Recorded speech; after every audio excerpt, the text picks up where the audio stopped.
Good evening and welcome to this edition of the Evening News for today, Monday, March 29, 2021. I'm Jemima Holmes. Thanks for tuning in. Now let's take a look at some of the lead stories tonight. Guyana gets 24,000 doses of COVID-19 vaccine through COVAX. Debt relief, other measures needed for developing countries, President tells UN. 5 homeless after East Kanji fire. Motorcyclist killed by truck in Melanie collision. 14-year-old injured in accident with opposition leaders' vehicle. And political leaders urge unity as Guyanese observe Pagua. Now for the news in detail. The COVAX facility today delivered 24,000 doses of the Oxford AstraZeneca vaccines to Guyana. The first tranche until 100,800 doses are consigned to support the local vaccination program. Rupa Sinarain reports.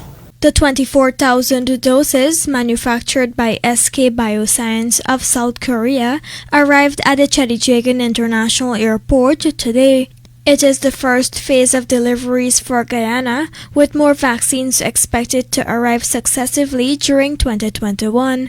According to the first round of allocations, Guyana is expected to continue receiving doses throughout May until it reaches 100,800, the amount specified by the global mechanism. Collecting the vaccines on Guyana's behalf was advisor to the Health Minister Dr. Leslie Ramsamy, who noted that this donation will bolster the vaccination campaign locally. COVAX is working assiduously to stop inequity in COVID-19 vaccination. Guyana is making a commitment to our people. Our president and our government have made the commitment that we will spare no effort and we will invest whatever is necessary, that every citizen in our country and everyone resident in our country, including those migrants, are vaccinated against COVID-19. This will go a far way to permit Guyana to continue our vaccination rollout. As you know, the rollout has begun since the beginning of March, and at this very moment as we speak, there are teams in Region 6 going to the shut-ins at home. These are persons who are unable to come out. At this very moment, as we receive these 24,000 doses of vaccine, 31,000 Guyanese citizens and persons resident in Guyana have received their first dose of vaccine. Guyana is one of 10 countries in Latin America and the Caribbean that are receiving vaccines at no cost through the COVAX Advanced Market Commitment. COVAX seeks to provide vaccines for at least 20% of the population of each participating country during 2021.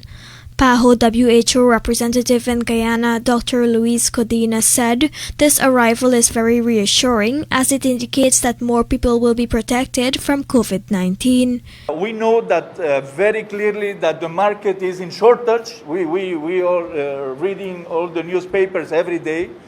But this effort to try to be much more equitable and facilitate the access of the poorest countries also, there is half of the countries in the world that are under COVAX facility support. Thus far, Guyana's vaccination program has been led by 80,000 vaccines from India, 20,000 Sinopharm doses from China, and 3,000 through the Barbadian government. The country has also purchased 200,000 doses of the Russian-manufactured Sputnik V vaccines. These will arrive in batches of 50,000. Rupa Sinarain, The Evening News. The United Nations was on Monday reminded by President Dr. Irfan Ali in his address that developing countries need help in the form of debt relief in order to weather the effects of the COVID-19 pandemic. Here are the details from Charles Bryan. On Monday, the UN held a virtual meeting of heads of state on international debt architecture and liquidity. In his video message, President Dr. Irfan Ali spoke of the need for immediate relief to be provided to developing countries. He recalled the developed world's previous pledge to allocate a percentage of their gross national income to development assistance. Immediate relief should be provided. This can be achieved if developed countries honor the pledge made to allocate at least 0.7% of their GNI to official development assistance. The developed world's achievement of this pledge has been underwhelming. In 2019, official development assistance totaled US $152.8 billion, or approximately 0.3% of the combined gross national incomes of the Development Assistance Committee countries. Of the 29 member countries of the Development Assistance Committee, only 4, Denmark, Luxembourg, Norway, and Sweden, met or exceeded the 0.7% target. That being said, the president did laud the steps taken so far by the global community when it comes to debt relief. But he made it clear that more needs to be done, and the debt relief measures also adopted by commercial creditors. We would also like to compliment the G20 countries for initiating the Debt Service Suspension Initiative, which allows for the postponement of debt repayments for more than 70 low-income countries. However, we would strongly urge them to seriously consider granting further extension of the standstill period to support the recovery efforts of poor countries. Given the reality that many poor countries are saddled with debt distress, we advocate for broad-based debt relief to developing countries through international frameworks similar to the Paris Club arrangements, such as the Heavily Indebted Poor Countries, the HIPIC Initiative, and the Multilateral Debt Relief Initiative.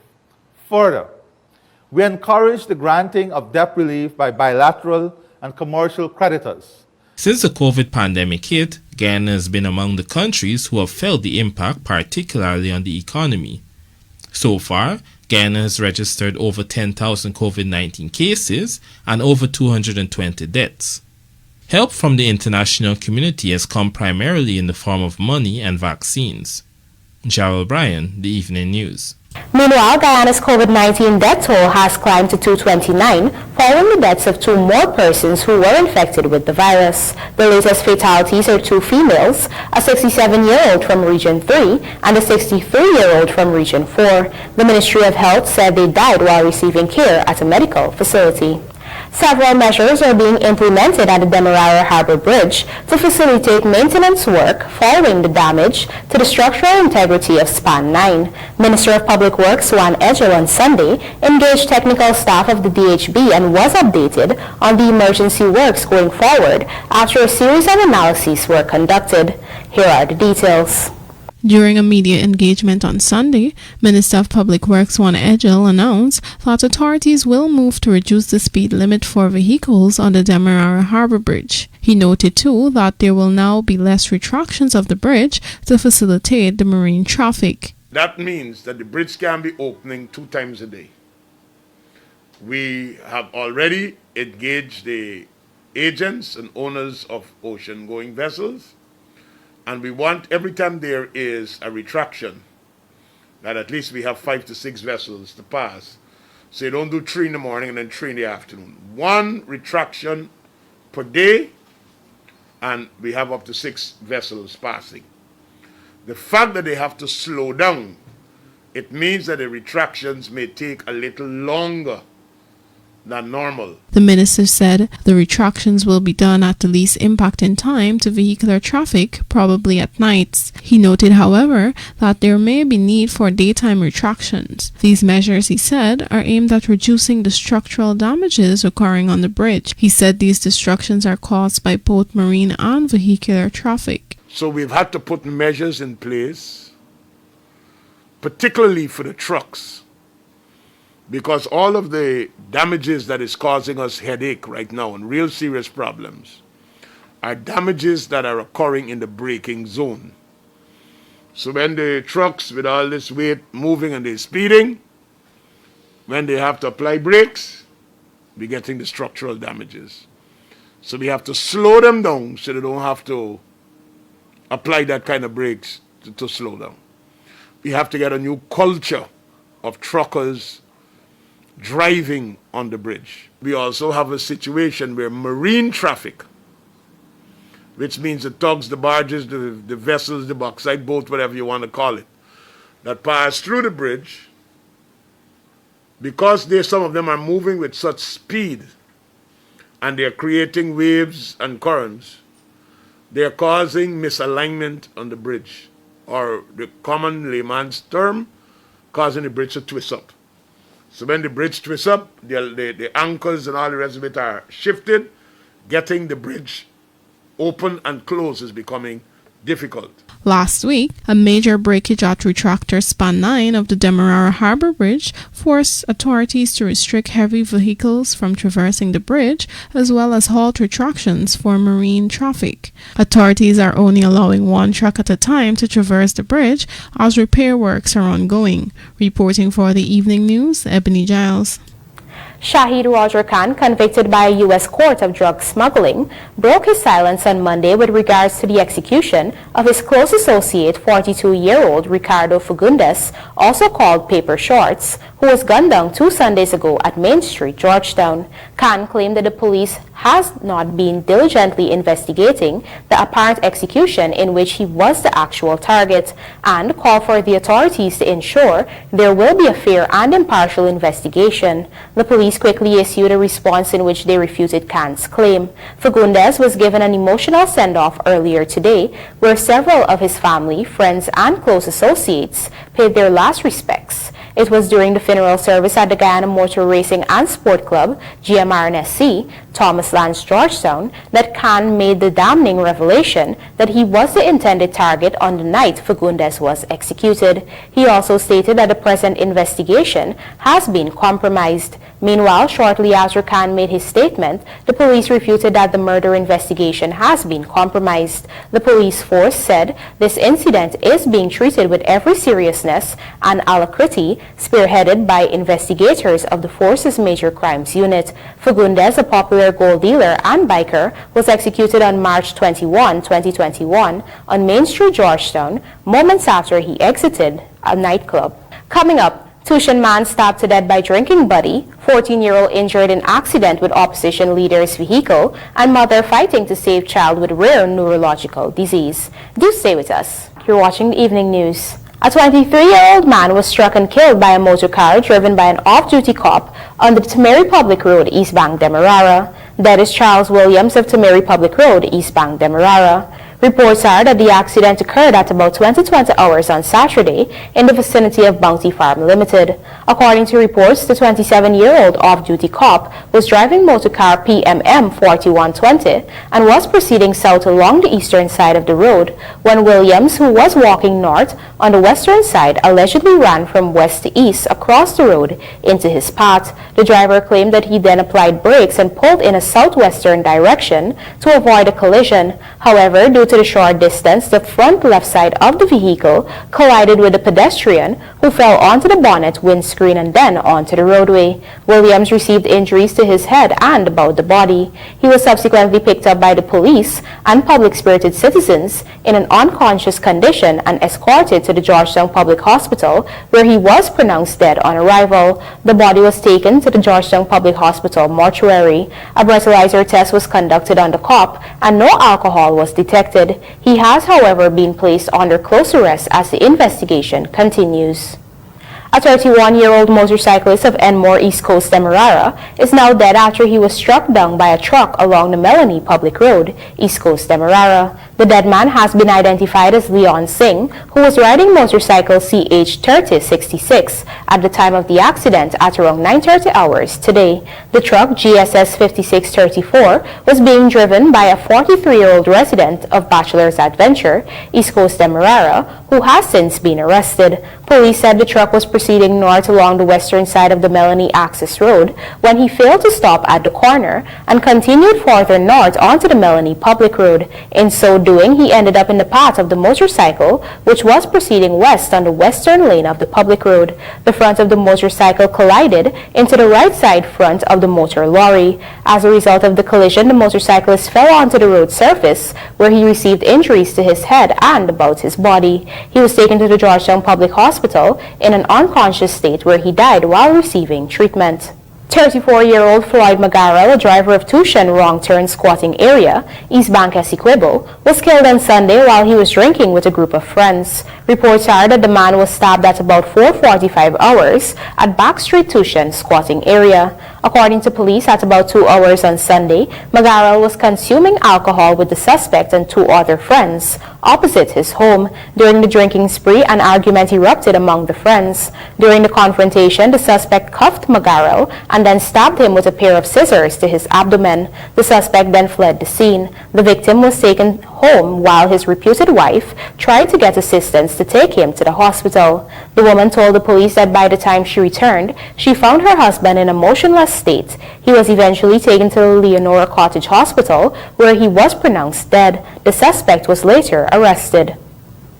A vehicle belonging to opposition leader Joseph Harman was involved in a 4-car collision at Monrepo Public Road, East Coast Demerara, leaving a teenager injured. Police said that the accident occurred at about 20:15 hours. According to police, motor lorry GZZ 4852, minibus BJJ 5402, motor van GNN 6734, and motor vehicle PTT 8491 were all involved in the accident. According to police, the motor lorry was parked facing west on the northern side of the southern carriageway, and the minibus had stopped on the southern side of the southern carriageway, awaiting the changing of the traffic light. Police added that the motor van was facing north, coming out of the Monrepo Access Road, and was also awaiting the changing of the light, which the motor vehicle PTT 8491, which was proceeding west on Monrepo Public Road, ran into the 3 other vehicles. Motor vehicle PTT 8491 belongs to Harman. 5 persons are now homeless after a fire of unknown origin completely destroyed a 2-story building at Betsy Ground, East Kanji. Our Berbice correspondent Andrew Carmichael spoke with the family and filed this report. Zamil Khan, who resides at a location with 4 children, told this newscast that she was not at home at the time of the fire, which occurred on Saturday evening. According to her, since she does not have a television, she would take her 2 children ages 14 and 12, along with her 8-year-old grandson and 13-year-old nephew, all of whom live with her, to her uncle's residence, which is situated in another street in the community. As she was returning home, the woman saw the fire in the distance. We see blazing fire in the house, so we start shouting, fire, fire, help, help. And then we see people start running. When you saw the bright light and so what you thought was going on?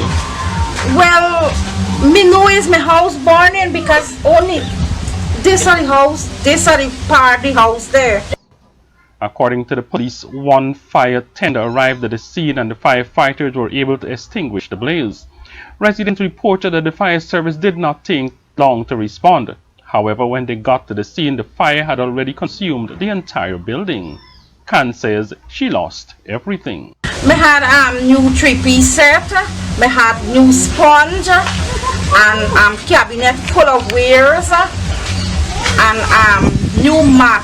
Me spread it. My mother home, so me nice it up for Christmas, and it left just like that, new blind and everything, and it left just like that. Khan, who operates a small business at the roadside, explained that she also does domestic work in the community to make ends meet. Sometimes when me get like domestic work, me gone like a 2-day or so, and she father pay a little money for she. Yeah. So we surviving somehow. The building is owned by her uncle, whose home she was at the time of the fire. Damages are estimated at $3.2 million. You people out there, you can please help render assistance with me because I'm a poor woman. For the evening news, Andrew Carmichael. Pagua has traditionally been one of the several holidays in Guyana that unites persons across the religious, social, and ethnic divide. This year, due to the COVID-19 pandemic, the celebrations were not as grand, but political leaders have nonetheless urged the population to remember the message of togetherness and unity that this occasion usually brings. Find out more in this report. In celebration of Pagua, the Festival of Colors, the People's Progressive Party took time out to wish all Hindu devotees and Guyanese citizens at large a happy Holi. The party said that the festival is one of oneness and it requires people coming together in celebration.